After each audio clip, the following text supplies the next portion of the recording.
U.S. Secretary of State Marco Rubio says Hamas cannot continue governing Gaza.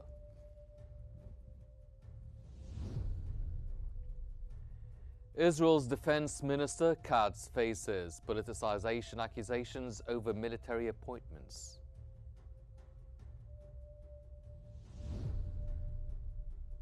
And Lebanese President On affirms only official forces will bear arms, rejecting outside interference.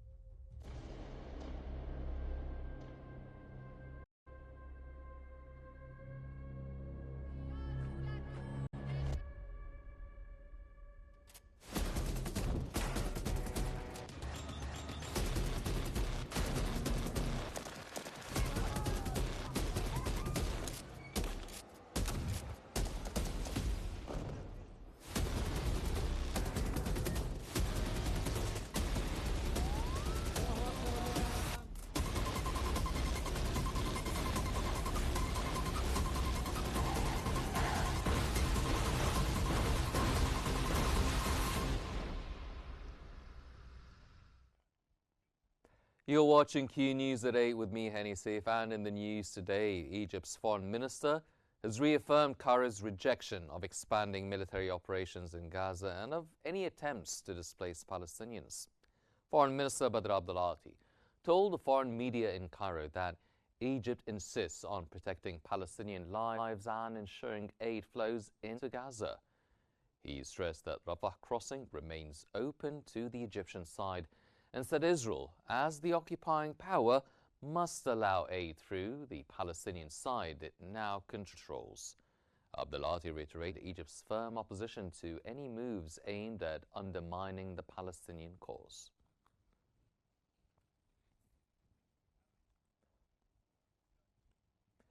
The foreign ministers of Egypt and Saudi Arabia have called for an immediate ceasefire in Gaza and unimpeded delivery of aid. In a phone call, Egypt's Badr Abdulati and Saudi Arabia's Faisal bin Farhan stressed the urgent need to halt the fighting and ensure aid reaches Gaza without obstruction. They affirmed the Palestinian people's right to self-determination and an independent state, and demanded an end to what they described as systematic starvation and killing in the enclave.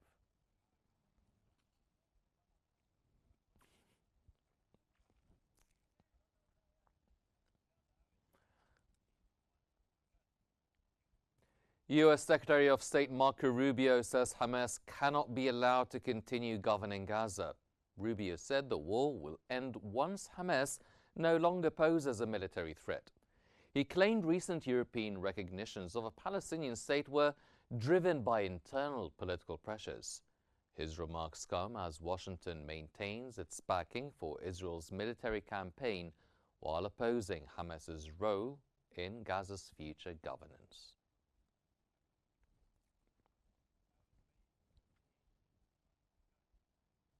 Foreign ministers from 27 countries say Gaza's humanitarian crisis has reached unimaginable levels and are demanding Israel allow aid in without obstruction.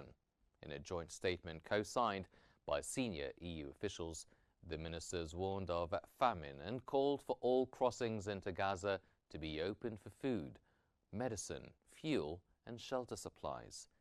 They urged Israel to authorize all NGO shipments and allow humanitarian workers to operate freely. Gaza's crisis has deepened since March, when Israeli authorities shut all crossings.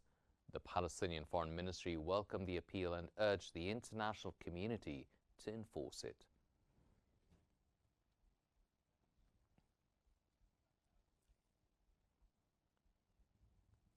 Pakistani journalists have rallied in Islamabad and Karachi to condemn Israel's killing of 5 Al Jazeera journalists in Gaza. Protesters gathered outside press clubs, denouncing Sunday's airstrike that killed reporter Anas Sharif and 4 colleagues. Journalists carried banners, placards, and chanted slogans against Israel as rights groups joined in condemning the attack.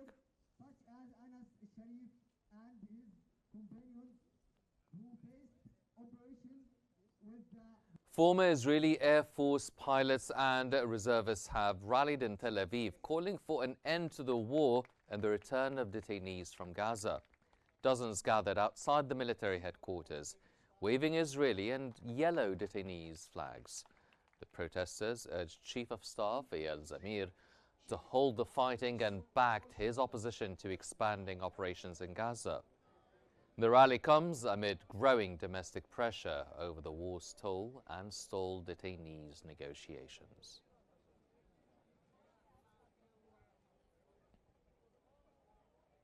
Israel's Defense Minister Israel Katz faces accusations of politicizing the military over appointment disputes. Israeli media report that Katz allegedly blocked appointments recommended by Chief of Staff Eyal Zamir, interfering with established military authority. Sources warn Katz's actions could affect the army's structure and its relationship with the government, including pressures on Zamir regarding Gaza war plans and the Hariri conscription.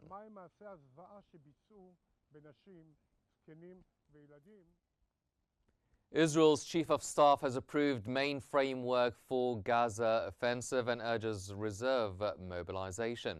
Eyal Zamir emphasized readiness and operational space for ongoing missions. The Israeli army spokesperson confirmed a session reviewing operations, including the attack launched yesterday in the southeast Gaza City neighborhood of Shejaiah, highlighting the strategic focus on maintaining momentum in the sector.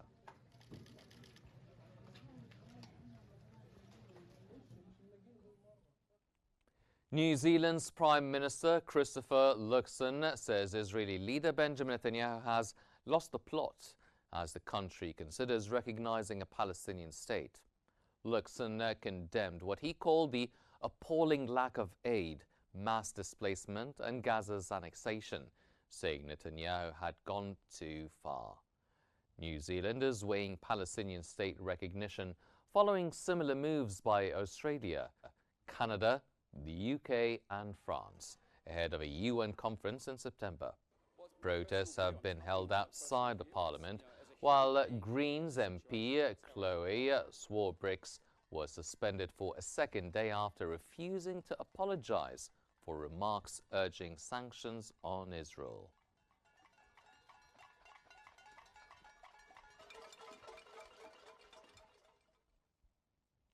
Palestinians in Gaza mourn loved ones killed in overnight Israeli strikes on the city. Air and tank attacks targeted eastern districts of Gaza City, killing 7 in the Zaytun suburb and 4 in a central apartment building. Witnesses and medics described scenes of grief at the Al Ahli Arab Hospital. The Israeli military said it is investigating the incidents and takes precautions to limit civilian casualties.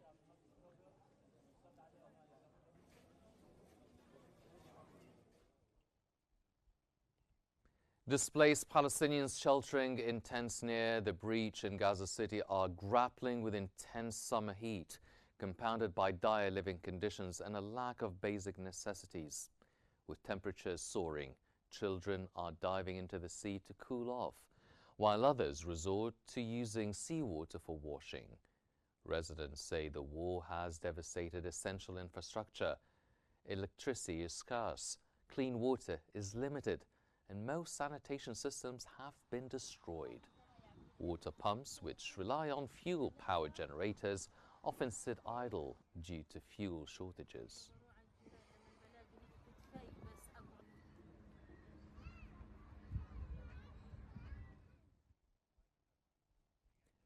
In Gaza, UN-backed experts warn famine is no longer a looming threat, but a present reality, as relentless conflict, mass displacement, and the collapse of essential services push the population to the brink.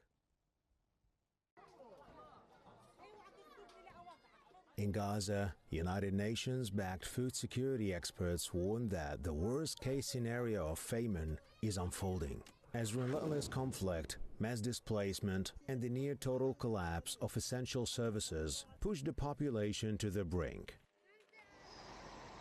Nearly all border crossings remain under heavy restriction. Worsening shortages of food, medicine, fuel, and safe drinking water. Hospitals operate with intermittent electricity, sanitation systems are failing, and desalination plants have largely stopped functioning, depriving civilians of clean water. Residents are facing extreme food insecurity, with reports of starvation intensifying across the enclave. UN experts are urging the immediate and massive expansion of aid deliveries, alongside unimpeded access for humanitarian relief. The crisis has drawn strong global condemnation. Foreign ministers from 25 nations, including EU member states, the United Kingdom, Australia, France, Japan, and Spain, have issued a joint plea for a flood of aid into Gaza, warning of unimaginable suffering and describing the obstruction of assistance and the collapse of healthcare as an unfolding genocide. UN Secretary-General Antonio Guterres has expressed horror at the accelerating breakdown of humanitarian conditions, stressing that the international community must act swiftly to stave off famine and protect civilian lives. UN agencies, including the World Food Programme, UNRWA, and UNICEF, continue to press for safe, sustained corridors for relief supplies. The message is clear. Gaza is in the grip of an unprecedented humanitarian emergency. Famine is no longer a distant threat. It is a grim reality. Without immediate, skilled-up aid and guaranteed access, thousands more lives could be lost in the coming weeks, making this a defining moment for global solidarity and urgent action. In the Middle East, Lebanese President Joseph Aoun says the only official security forces will carry arms, rejecting outside interference, following his meeting with Iran's Supreme National Security Council Secretary Ali Larijani in Beirut. Aoun emphasized Lebanon's commitment to sovereignty and mutual respect in any cooperation with Tehran. He reiterated that no external party should influence internal affairs, underscoring the country's focus on stable governance.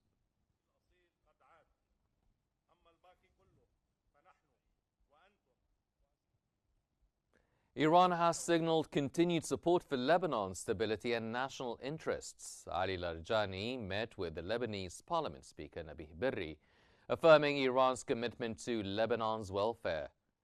Larijani stated Tehran will stand by the Lebanese people under all circumstances, aiming to strengthen bilateral ties while respecting Lebanon's sovereignty.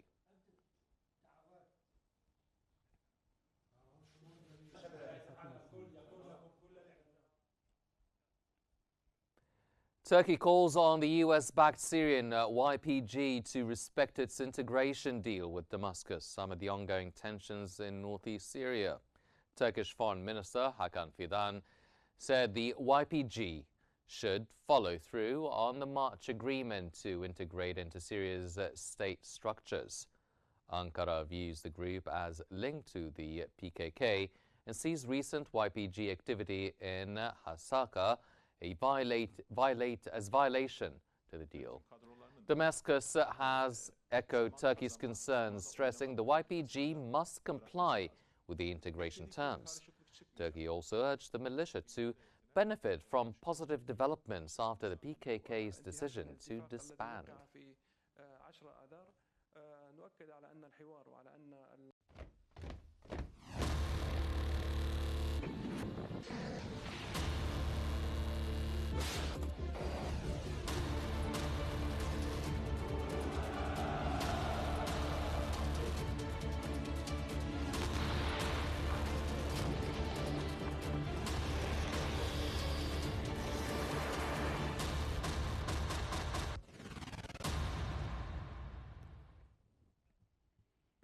German Chancellor and Ukrainian President Volodymyr Zelensky held a joint press conference highlighting the need to uphold European and Ukrainian security interests in the upcoming Alaska talks. The German Chancellor stressed that Ukraine must be included in any discussions on regional matters and emphasized that security in Europe cannot be separated from Ukraine's stability. Zelensky thanked Germany for its continued support and reiterated the importance of strong security guarantees as a foundation for any potential ceasefire. He also called for a trilateral meeting and expressed hope that the ceasefire would be central to the Alaska negotiations.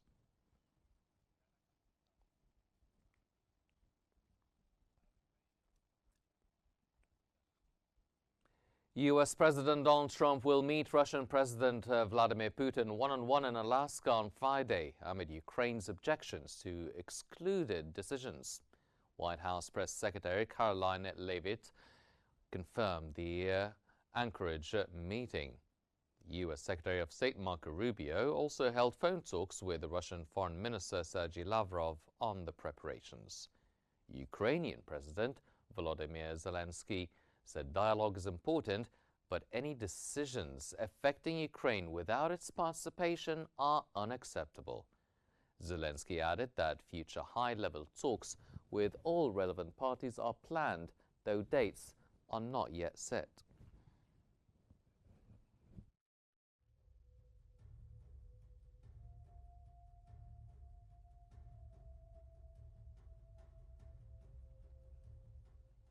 North Korean leader Kim Jong-un spoke with Russian President Vladimir Putin about strengthening bilateral ties under last year's strategic partnership.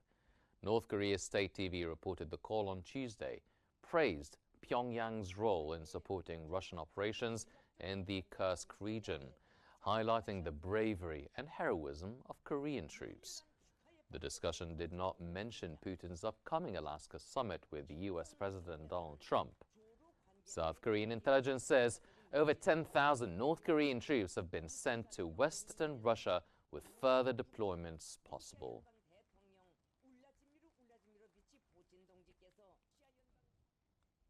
Russia says it struck multiple Ukrainian military targets while Ukraine reports repelling Russian offensives across 6 frontline regions. The Russian Defense Ministry said attacks targeted defense industry facilities, drone production and storage sites, and training centers, while intercepting 6 aerial bombs and 179 drones. Ukraine's General Staff reported 91 engagements with Russian forces, with the heaviest fighting near Pokrovsk.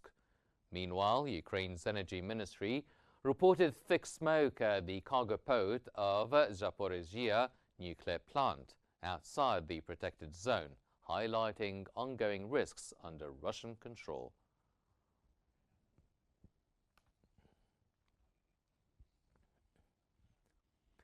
A Chinese fighter jet intercepted a Philippine plane carrying journalists over the disputed Scarborough Shoal, Manila says. The Philippine Coast Guard flight was closely shadowed by the Chinese jet, which came within 200 feet as it maneuvered behind and alongside the plane. Radio warnings from Chinese Navy ships demanded the plane leave immediately. The incident underscores ongoing tensions in the South China Sea, where China's territorial claims conflict with Manila's sovereignty, despite a 2016 arbitration ruling rejecting Beijing's blockade. U.S. warships were also nearby during the encounter.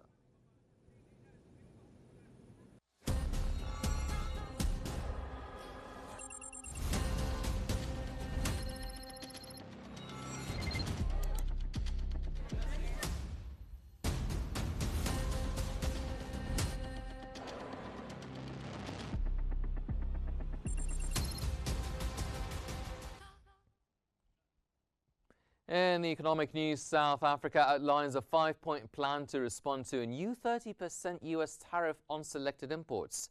The measures include ongoing talks with the U.S., diversifying exports and supporting vulnerable companies and workers. Pretoria has submitted a revised offer for negotiations and adjusted import access for poultry, pork and blueberries.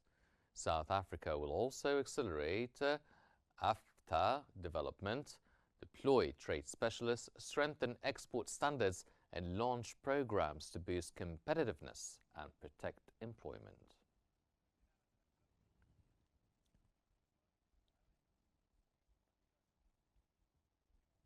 Russia calls the European Union's latest financial aid to Ukraine an escalation of economic aggression. The Russian Foreign Ministry said funds from frozen Bank of Russia assets will provoke countermeasures. Spokesperson Alexei Fadiev warned that any actions against Russian property would result in a painful response for the expropriators, signaling Moscow's intent to retaliate against the EU's latest tranche of support to Kiev. Сути намерений Запада, направленных на спонсирование киевских властей, и за счет именно в данном случае за счет. German investor sentiment fell sharply in August as weak economic data and disappointment over a new EU-US trade deal weighed on confidence. ZEW reported the economic sentiment index fell to 34.7 in August from 52.7 in July, with concerns heightened by Germany's 0.1% contraction in the second quarter. Financial experts cited disappointment over the EU-US trade deal, while expectations worsened for chemicals, pharmaceuticals, mechanical engineering, metals, and automotive sectors. The euro area sentiment index also declined 25.1, signaling a more pessimistic outlook among market analysts.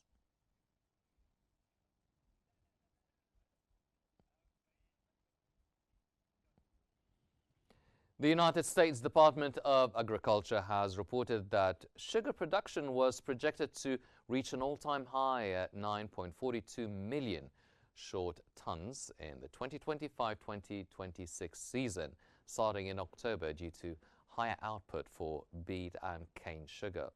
The USDA raised its projection for beet sugar to 5.26 million short tons versus the 5.09 million short tons estimated last month. The projection for cane sugar production has increased to 4.16 million short tons from 4.09 million. The record crop is expected to improve sugar availability in the local market after previous years of tight supplies, but could reduce prices paid to farmers.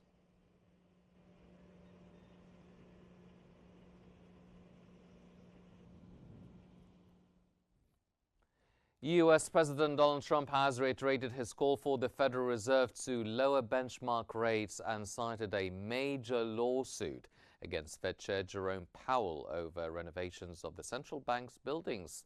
On Truth Social platform, he demanded that Jerome Powell must lower the rate now. Trump also stated that he was considering a major lawsuit against Powell for what he described as a horrible and grossly incompetent job in managing the construction of the Fed buildings.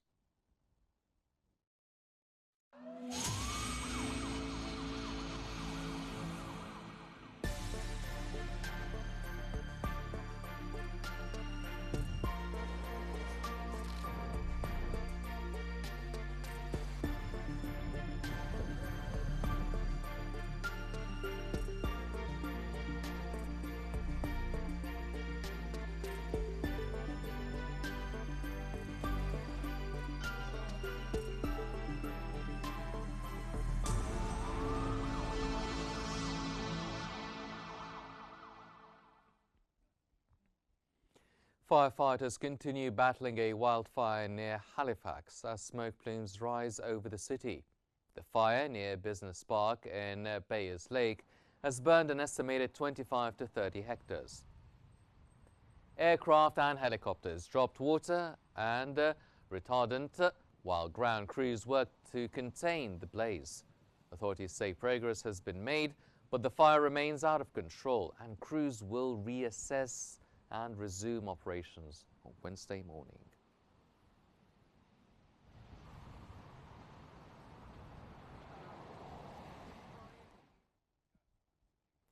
A fast-spreading wildfire in western Greece forced the evacuation of dozens of settlements as flames destroyed homes and factories. The fire near Patras swept through olive orchards, forests, at an industrial zone, setting a cement factory alight and disrupting road and rail traffic. Despite warnings, some residents stayed behind to protect their property, while others watched helplessly as homes, cars and workshops were consumed. Authorities say the blaze remains out of control.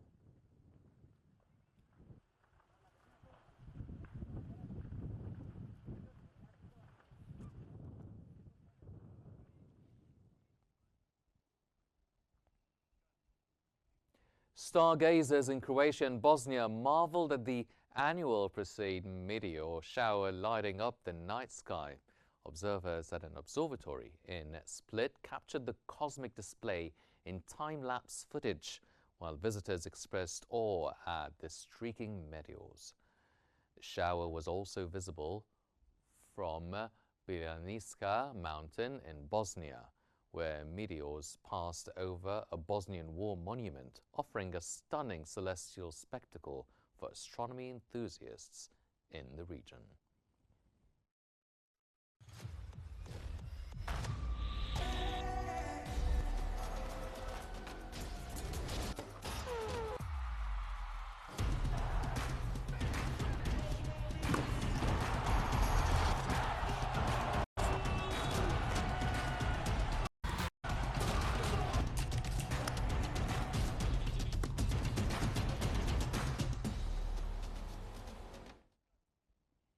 And in the sports world, Egypt's under-19 handball team has secured a place in the quarter-finals of the World Championship after draws with Denmark and the Czech Republic.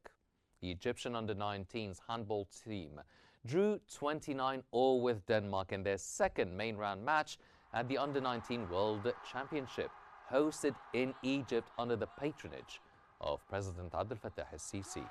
Earlier, Egypt drew 35-all against the Czech Republic in the opening main round match, putting the young Pharaohs firmly in the quarterfinals.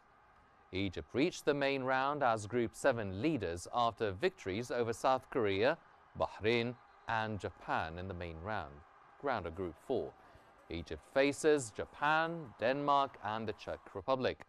16 teams have qualified for the main round, divided into 4 groups, with the top 2 from each group advancing to the knockout quarterfinals.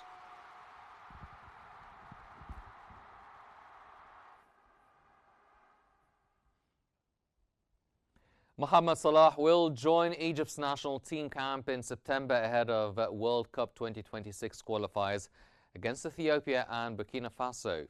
Liverpool star Mohamed Salah will leave England on September 1st to join Egypt's camp starting September 2nd. Head coach Hossein Hassan has called up 5 foreign-based players for the qualifiers, including Salah, Omar Marmoush, Mustafa Mohamed, Hamdi Fathi and Ibrahim Adel. Egypt leads Group A on 16 points after 6 matches, still unbeaten.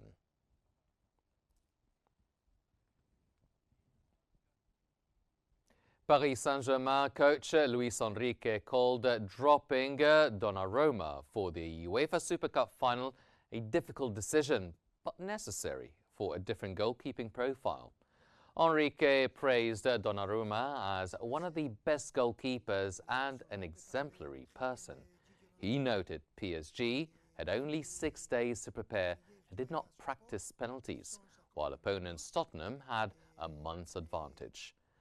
Captain Marquinhos said the team remains calm and focused on winning, and fullback Nuno Mendes thanked Donnarumma for his leadership in last season's title run.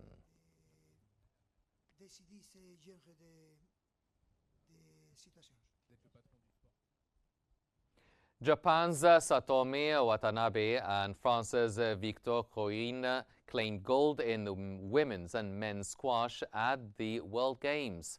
Watanabe defeated France's Marie-Stéphane 3-0 in the women's final, while Spain's Marta Dominguez took bronze over Hong Kong's Hatse Lok. In the men's final, Coin swept Hungary's Balazs Farakas 3-0 to reclaim his 2022 title. Colombia's Miguel Rodriguez earned bronze, beating Switzerland Dimitris Steinmann 3-1, marking South America's first ever squash medal at the World Games.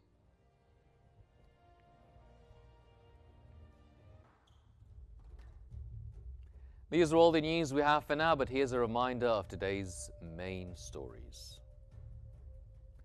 U.S. Secretary of State Marco Rubio says Hamas cannot continue governing Gaza.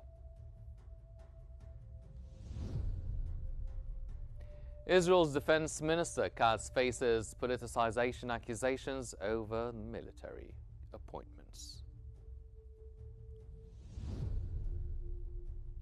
And Lebanese President On affirms only official forces will bear arms and rejecting outside interference. This concludes our news bulletin for today, but please don't forget to follow Q News on YouTube, Facebook, X, Instagram and TikTok at QNewsEGY to stay informed. I'm Henny Safe. Thank you for watching and stay tuned for more updates always here on Q News.